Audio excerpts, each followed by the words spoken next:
Well, the Blue Jays continue to fall as they get swept again.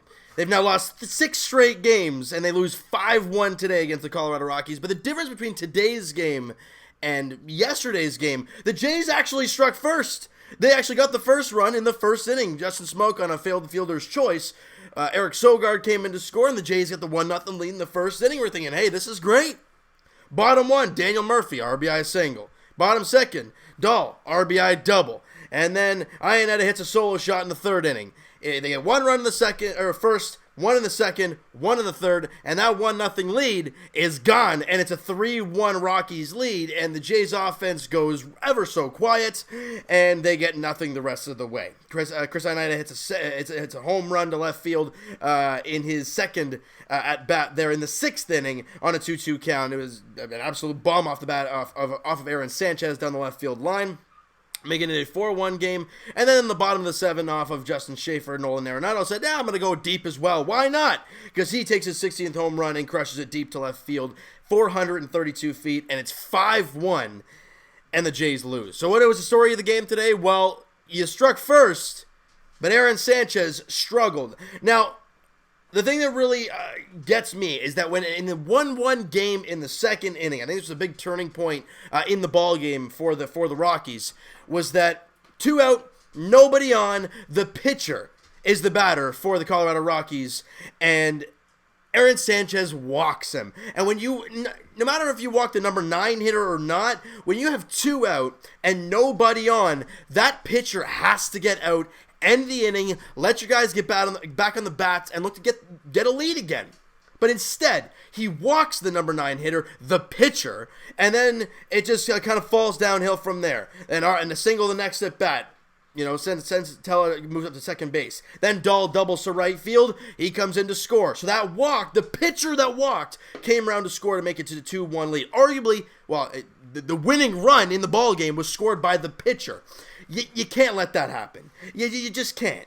And for Aaron Sanchez, we know that his throwing strikes has been a real problem for him, but he gave up a lot of hard contact today. In 6 innings, he gave up 7 hits, 4 runs, walked 3, and struck out 2. He wasn't very good. He was throwing strikes, but they weren't quality strikes. And I mean, the only thing I can take from it is he actually threw 6 innings. He didn't last 3 and then have a stupid blister finger issue and then leave the game. He actually pitched 6.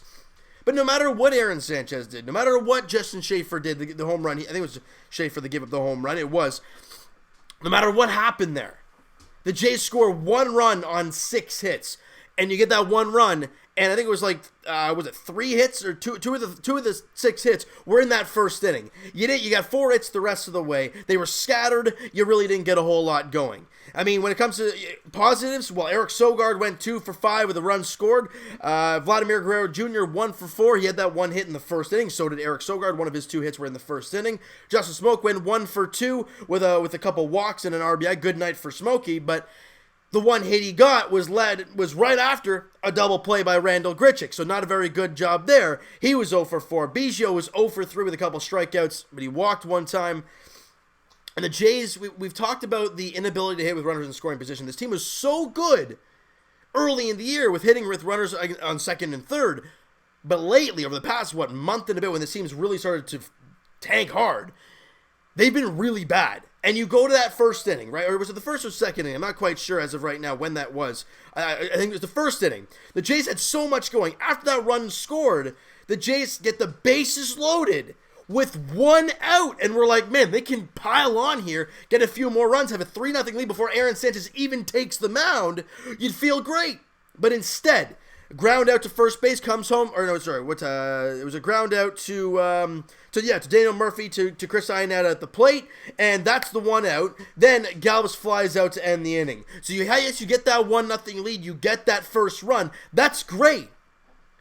But you have the opportunity to break the game open, and you can't. And that's when good teams, good hitting teams, like the Rockies are, they'll make you pay. And when you have guys like, David Dahl, and you have guys like Nolan Arenado, David Dahl's hitting .331 this year. Arenado's hitting .345. When you give guys like that an opportunity, they're going to kill you. And they did today. Sanchez wasn't great. The offense didn't get a whole lot. Luke Mailey, for God's sakes, had 2 of the hits in the game. He was 2 for 4. Good job for Luke to come in and get some hits. Thomas Pannone is the only guy who had a clean inning of work. He threw an inning, walked the batter, but no hits, no hits and no runs given up for him. But not a very good night when it comes to the actual Toronto Blue Jays, and they've lost 6 straight games, and people love looking at where this team is when it comes to the basement. How close are they to the worst team in baseball? Well, they are technically the 4th worst team in baseball record-wise. However, they are 3 games back of the Baltimore Orioles for dead last, 2 games back of the Kansas City Royals for I think it's second last, and then the Miami Marlins, who were absolutely horrendous to start the year, have actually been playing pretty well lately. They're now, they have 1 less win than the Blue Jays. They have 20, we have 21. Problem, they're up 3-0 today. They might tie the Blue Jays. They have 2 less losses. Boom. The Jays will be 3rd last in the entire major leagues behind the Kansas City Royals and the Baltimore Orioles. That ain't great company. We knew how bad, we knew this team would be terrible. We knew they weren't going to be good, but we didn't expect them to be downright awful. We did not expect this. A team who won 7 games all May, and in the first 2 days of June, hasn't won a game. They haven't been close to winning a game in these first 2. And guess what? You have a day off tomorrow. That's nice. You're not going to lose tomorrow. We know that for sure. And then you come home, you're going to face the Yankees. Oh, ain't that just great? The Yankees are 38-19. They have not lost many games. They got to face Clayton Richard, Trent Thornton, and I'm praying to God, not Edwin Jackson.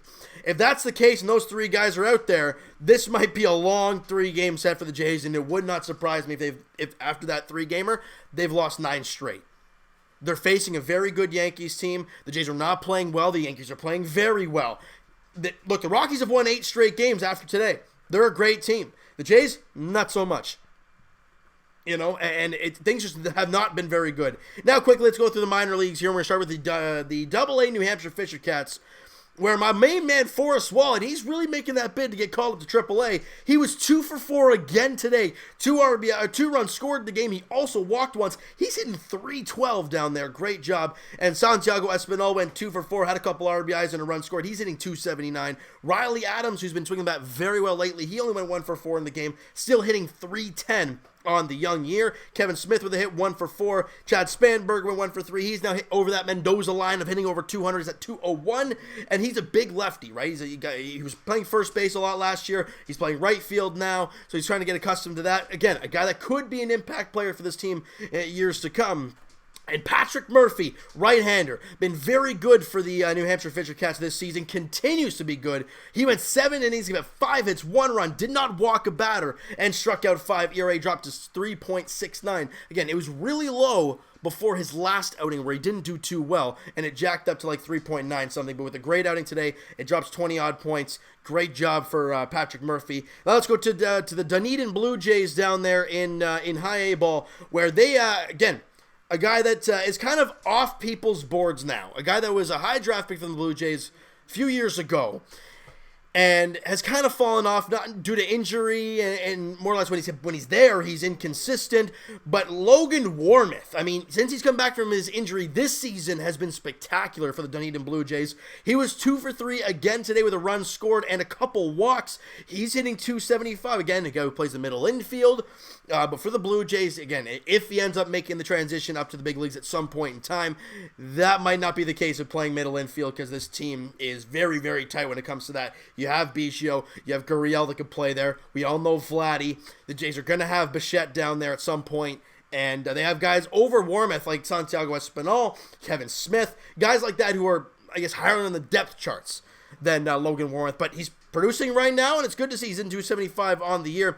And Maximo Castillo, the guy that I've harped about over and over again, had a tough day today. 5 innings, 6 hits, 3 runs, 2 walks, 2 strikeouts. ERA still just under 3, but a rough start for him there in this one today. All right, and now, guys, we're going to preview the 3-game set against the Yankees before we wrap this thing up here, before we all get pumped up and ready for the Raptor game in about 10-15 minutes. So obviously the Jays, like we said, are off tomorrow. Then on Thursday night, 7:07 first pitch at Rogers Center, Masahiro Tanaka versus Clayton Richard. Yikes. That's all I got to say about that game. Game 2, former Blue Jay Jay Happ on the mound for the Yankees and Trent Thornton on the mound for the Blue Jays in Game 2 of the 3-game set. 7:07 first pitch there on Wednesday. And then Thursday, the finale of the 3-game set. Domingo Germán, 9-1 with a 3.66 ERA.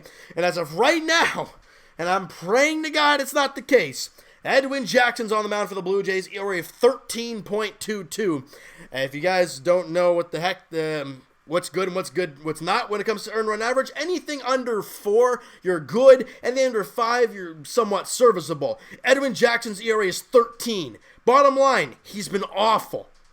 And if he gets that start there on Thursday, it's not going to be a fun one against the New York Yankees at Rogers Center. 7:07 first pitch, guys. Look, all we can do is just take this one game at a time. It is not fun to watch Blue Jays baseball right now. It has been uneventful at that. The pitching's been kind of up and down. The hitting's been kind of ice cold. The only positives that you take from games is when guys like Vladdy do well, and when guys like Biggio do well, and Gurriel Jr. And Gurriel didn't play today. He, I think, came in for one at bat and struck out in a bat.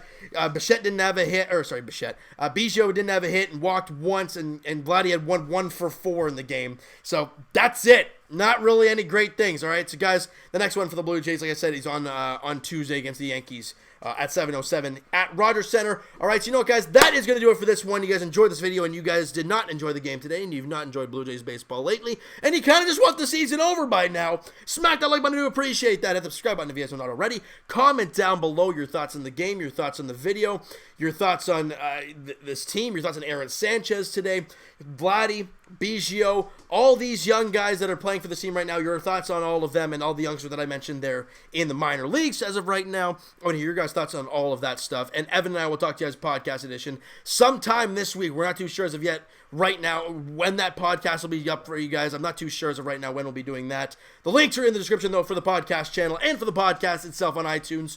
Twitter is also down below. Follow up, send me a DM, do all that great stuff. And check out my main man, Blue Jays Wave on Instagram.